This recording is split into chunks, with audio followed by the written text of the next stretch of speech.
Magandang umaga po sa bawat isa sa inyo. Welcome back to our 365 Daily Devotions. So, kung batiin si Maricel na taga Laguna, parte po ng ating microchurch. So, hello sa iyo Maricel. I hope and pray na patuloy kang pagpalain ng ating Panginoon ng mga pagpapalang espiritual and Lord willing, pati mga pagpapalang financial. Now, tuloy po natin yung ating series patungkol po sa God's love and faithfulness. Ang Diyos po natin ay Diyos ng pag-ibig. Ang Diyos po natin ay siyang umibig sa atin. Siyang unang umibig sa atin, kaya po tayo ay pwede nang umibig sa Diyos. At ang Diyos po din natin ay tapat. He is a faithful God. Now, yung pag-aaralan po natin ngayon ay matatagpuan po sa Deuteronomy chapter 7 verse 9. Sabi po rito, "Know therefore that the Lord your God is God. He is the faithful God, keeping His covenant of love to 1,000 generations of those who love Him and keep His commandments." Dahil dito, kilalanin ninyo na ang Panginoon ninyong Diyos ay siyang Diyos, ang tapat na Diyos, na nag-iingat ng tipan at may wagas na pag-ibig sa mga umiibig sa Kanya, at tumutupad ng Kanyang mga utos hanggang sa 1,000 saninlahi. Now, ito pong Deuteronomy ay kasunod po, ito po yung naunang book bago po yung Joshua. Now, yung Joshua po, ito po yung patungkol sa mga Israelita na nakapasok na sa Promised Land. Yung Deuteronomy, ito yung hindi pa sila nakakapasok sa Promised Land. Kaya po dito sa Deuteronomy, sinasabi ni Moses sa mga Israelita, sundin ninyo ang inyong Diyos. Kasi yung Diyos tumutupad sa kanyang mga pangako hanggang sa 1,000 salinlahi. Ibig sabihin, walang problema sa Diyos eh. Ang Diyos tutupad sa kanyang mga pangako, pagpapalain niya kayo, you will be under God's protection. Wala kayong problema sa inyong mga kaaway, God will fight for you. Pag pumasok kayo sa Promised Land, you will keep the land. Merong masaganang lupain para sa inyo. And God will keep His covenant. Yung kasunduan ng Diyos at ng mga Israelita, walang problema sa Diyos. Ang problema tayong mga tao, sabi ni Moses.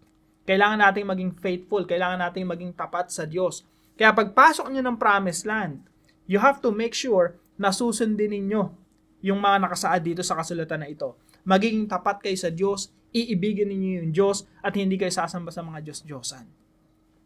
Kaya sabi po rito sa mga talatang ito, "Know therefore that the Lord your God is God." Siya yung inyong Diyos. He is the faithful God. Siya yung tapat na Diyos, keeping His covenant of love. Siya yung tumutupad sa usapan. To 1,000 generations, hanggang sa mga susunod na salinlahi of those who love Him. This is the requirement. You must love the Lord. You have to keep His commandments. Kaya dito sa Deuteronomy, dito nyo rin matatagpuan yung 10 commandments. Dito nyo rin matatagpuan yung pinaka-importanting utos sa Diyos. Love the Lord your God with all your heart, with all your mind, with all your soul, with all your strength, with your entirety. Ibig sabihin yung kabuuan mo, iibig sa Diyos. So, yung unang katuruan po natin ngayong umaga, God is a faithful God. Yung Diyos po natin tapat. Walang problema sa side ng Diyos eh. Kasi po ang tao at ang Diyos merong kasunduan. Ang Diyos magpapala sa Israel, pro-protectionan yung Israel, lahat ng pangangailangan ng Israel ibibigay niya. Pero yung Israel, dito sa Deuteronomy, kailangan maging tapat sa Diyos. Hindi sila sasamba sa mga Diyos-Diyosan. Now, on the side of God, He is the faithful God. Walang problema sa Diyos, tapat ang Diyos eh. Ang problema yung tao, yung Israel, yung sumusuway sa Diyos. Kaya pag pasok nila ng Promised Land, nagsimula silang sumamba sa mga Diyos-Diyosan, tinalikuran nila yung Diyos, naging corrupt sila, at sumama yung Israel. Kaya ang ginawa ng Diyos, pinarusahan sila.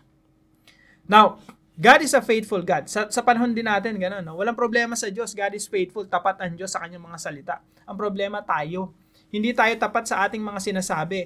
Minsan sasabihin natin, "Lord, I will serve you," pero hindi naman natin pinaglilingkuran ng Diyos. "Lord, mamahalin kita," pero hindi naman natin minamahalan ng Diyos. Minsan, ang dami nating pangako sa Diyos na hindi naman natin tinutupad. God is faithful, but we are not. That's the problem. We are not. Now, pangalawang katuruan po, ihang nyo lang po yung unang yung first teaching natin, no? Pangalawang teaching. God keeps His covenant of love. Ang Diyos ay tumutupad sa kanyang kasunduan sa tao. So, merong kasunduan ang Diyos sa kayong Israel dito sa ito yung Deuteronomy, pag binasa niyo yan, yung isang buong kasulatan na yan, yung isang buong aklat na yan yung kasunduan nila. Kumbaga yan yung dokumento nila, yan yung kontrata nila. Yung Diyos tutupad sa kanyang pangako. God will bless His people. On the side of God, yun yung gagawin niya, no? He will bless His people. On the side of the Israelites, they have to be faithful to God. Kailangan nilang mahalin ng Diyos. Kaya, yung pangatlo natin, no, God requires love and obedience. Makikita niyo po dito sa mga talatang ito, na merong condition eh. God will keep His covenant. Okay? God will keep yung kasunduan nila. Yung Diyos ang magproprotekta sila, Diyos ang magpapala sa kanila, Diyos ang lahat ng pangailangan nila ibibigay ng Diyos. Bibigyan sila ng kapayapaan ng Diyos. Bibigyan sila ng kasaganaan ng Diyos. Pero may kondisyon. They have to love God and keep His commandments. Kailangan nilang umibig sa Diyos at tumupad sa Kanyang mga utos. Hindi sila pwedeng sumamba sa mga Diyos-Diyosan. Kasi pag sumamba sila sa mga Diyos-Diyosan, imbis na blessing ang tatanggapin nila ay sumpa. Yan po yung concept ng Deuteronomy. Meron po yung curses and blessings. Sumpa at pagpapala. Pag sumunod ka sa Diyos, meron kang pagpapala. Pag sumuway ka sa Diyos, meron kang sumpa. So yan po yung concept ng kasunduan ng Diyos at ng Israelita. Ang problema po, mga kapatid, yung mga Israelita, sumuway sa Diyos. Parang tayo po. No? Sino sa atin ang umibig sa Diyos? Sino sa atin ang nakasunod sa Diyos? Una, sino sa atin ang umibig ng klase ng pag-ibig na karapat-dapat sa Diyos? Wala po. Sinong sumunod sa Diyos perfectly, ng karapat-dapat na pagsunod sa Diyos? Wala po. So katulad lang tayo ng mga Israelita na sumusuway sa Diyos, hindi tumutupad sa kasunduan. Maraming pagkakataon ng buhay natin, sinasabi na natin, Lord, I will serve you, pero hindi naman tayo naglilingkod sa Panginoon. Lord, I will love you, pero hindi naman natin iniibig ang Diyos. Mas iniibig pa natin yung mga bagay dito sa mundo. Now, katulad ng mga Israelita, tayo rin ay sumuway sa kasunduan natin sa Diyos. So, point number 3 natin, God requires love and obedience, but we failed to obey and love God. Now, paano po ito magiging applicable sa atin? Paano magiging applicable sa atin yung walang hanggang pag-ibig ng Diyos? Paano tayo pagpapalain ng Diyos kung lahat tayo sumuway? Paano tayo pagpapalain ng Diyos kung lahat tayo hindi umiibig at sumusunod sa Kanya ng karapat-dapat ng para sa Kanya? Listen to this, mga kapatid. Dito po pumapasok ang ating Panginoong Hesukristo. Ang Deuteronomy po, hindi natin pwedeng ihiwalay sa katauhan ng Panginoong Hesukristo. Kaya hindi tayo nabubuhay sa Old Testament, nabubuhay tayo sa New Testament. Dahil ang Deuteronomy, yung kontrata ng Diyos at ng tao, contract po yan eh. Merong isang Diyos na nagkatawang tao, ang ating Panginoong Hesukristo, na siyang tumupad sa kontrata. I hope hindi po masyadong malalim yung usapan natin, no? Pero gusto ko ma-appreciate nyo yung Deuteronomy by looking at Deuteronomy in the light of the Lord Jesus Christ. Ang ating Panginoong Hesukristo ang siyang tumupad sa lahat ng nasasaad sa Deuteronomy. Siya yung tunay na umibig sa Diyos, siya yung tunay na sumunod sa Diyos, siya yung tunay na Israel. Kaya po lahat ng pagpapala ng Diyos ay dumadaloy sa Panginoong Hesukristo patungo sa mga taong nananampalataya sa Kanya. Mga kapatid, kung ang Panginoong Hesukristo ay nasa sa iyo, blessings ang tatanggapin mo mula sa Diyos. Pagpapala ang tatanggapin mo sa Diyos. Pero kung wala ang Panginoong Hesukristo sa iyong buhay, sumpa ang iyong dadanasin. Yan po ang concept ng Deuteronomy. If you obey God, if you love God, meron kang blessings. Pag sumuway ka sa Diyos, hindi mo minahal ang Diyos, hindi ka tumupad sa usapan, sumpa ang iyong dadanasin. Pero dahil po sumpa ang dadanasin natin, at nakita tayo ng Diyos sa kanyang maiyamang habag at biyaya, isinugo niya ang Panginoong Hesukristo upang siya ang sumunod at umibig sa Diyos Ama.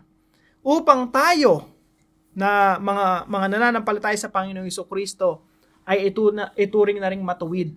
At hindi nasumpa ang dadanasin natin. Hindi nasumpa ang karapat-dapat nating danasin, kundi pag-ibig na ng Diyos. Ang dadanasin po natin ay pagpapala ng Diyos na nag-uumapaw patungo sa Panginoong Hesukristo sa atin. Sa pamagitan ng Panginoong Hesukristo sa atin. Blessings, forgiveness, lahat po dumadalo yan sa Panginoong Hesukristo. Kaya po yung unang application natin ngayong umaga. Believe that God will keep His covenant of love through Christ's perfect love and obedience. Kaya po ang Panginoong Hesukristo ang sentro ng ating buhay kasi po ang lahat ng pagpapala ng kalangitan ay hindi mo daranasin eh. Hindi mo matatanggap 'yon kung hindi sa pamamagitan ng Panginoong Hesukristo. Lahat ng pagpapala ng kalangitan ay dumadaloy sa krus ng Panginoong Hesukristo patungo sa atin. At yung sumpa na dapat tayo tumanggap, yung kaparusahan sa lahat ng mga kasalanan na dapat nating tanggapin, ay huminto sa krus ng Panginoong Hesukristo upang mabaligtad ito, maging pagpapala ito na dumaloy sa atin. Ganyan po kahalaga ang ginawa ng Panginoong Hesukristo dun sa krus. So, application number 1, believe that God will keep His covenant of love. Pag-ibig ng Diyos ang ating daranasin. Biyaya ng Diyos ang ating daranasin through Christ's perfect love and obedience. Kaya po yung Deuteronomy, hindi natin yan pwedeng ihiwalay kay Jesus eh. Kasi yung Deuteronomy tsaka si Jesus, magkarugtong talaga yan. Ang Panginoong Hesukristo ang tumupad sa kontrata sa kasunduan. Upang tayo na hindi makatupad sa kontrata at sumpa ang dapat danasin, simula nang tayo manampalataya sa Panginoong Hesukristo, pagpapala na ang dadanasin natin. So, believe that God will keep His covenant of love through Christ's perfect love and obedience. Anong gagawin natin ngayon? Na nalaman natin ang ating Panginoong Hesukristo, siya lang pala yung nag-iisang nakatupad sa kasunduan. Siya lang pala yung nag-iisang nag-umibig sa Diyos perfectly. Sumunod sa Diyos perfectly. Ano yung application natin? Number 2, respond by loving God and keeping His commandments. Nakita natin yung mayamang biyaya ng Diyos na dumadaloy sa Panginoong Hesukristo. Inibig tayo ng Diyos. Our proper response is to love God and keep His commandments to the best of our ability to love sa pamamagitan ng Santong Espiritu. Respond by loving God and keeping His commandments. Alam niyo po mga kapatid, the best way to love your family and the next generation, your children's children, is to love God right now. Ibigin mo ang iyong Diyos. Kaya po ang isang pamilya, ang mga magulang, no, pag inibig ang Diyos, na-impluwensyahan nila yung kanilang mga anak. Yung mga anak natututo ring umibig sa Diyos. Generally speaking, no, you can influence the next generation by being faithful, by becoming faithful to God right now. So, respond by loving God and keeping His commandments. May kasabihan po tayo eh. The best way to love your children is to love their mother. The best way to love your children is to love their mother. Pero sa Christian life po, we can say that the best way to love your family is to love God. Pag inibig mo yung Diyos, yun na yung pinakamainam mong expression ng pagmamahal sa iyong pamilya. You want to love your wife, your husband, love God first. You want to love your children, you love God first. Kasi yan po ang magandang nakikita sa atin ng ating pamilya. Point number 3 natin, influence the next generation by being faithful to God in our generation. Mga kapatid, pwede pala nating impluwensyahan ang susunod na henerasyon sa pamamagitan ng pagiging tapat natin ngayon sa Diyos sa henerasyon natin ngayon. Alam niyo po, yung lolo't lola ko, tapat sila sa Diyos, na-impluwensyahan pati kami na mga apo na.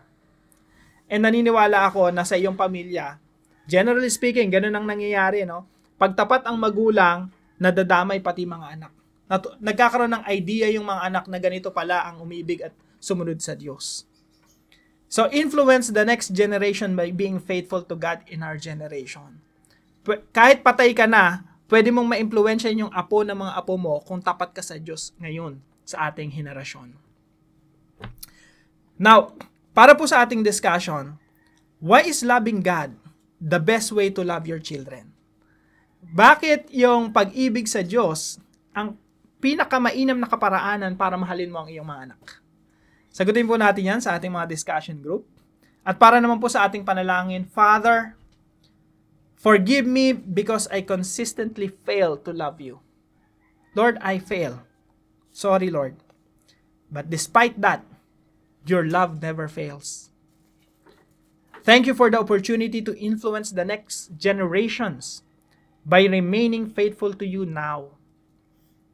Please teach me to love you more and enable me to serve you more. Use me for your glory and honor. In Jesus' name. Sama po natin ito sa ating mga panalangin.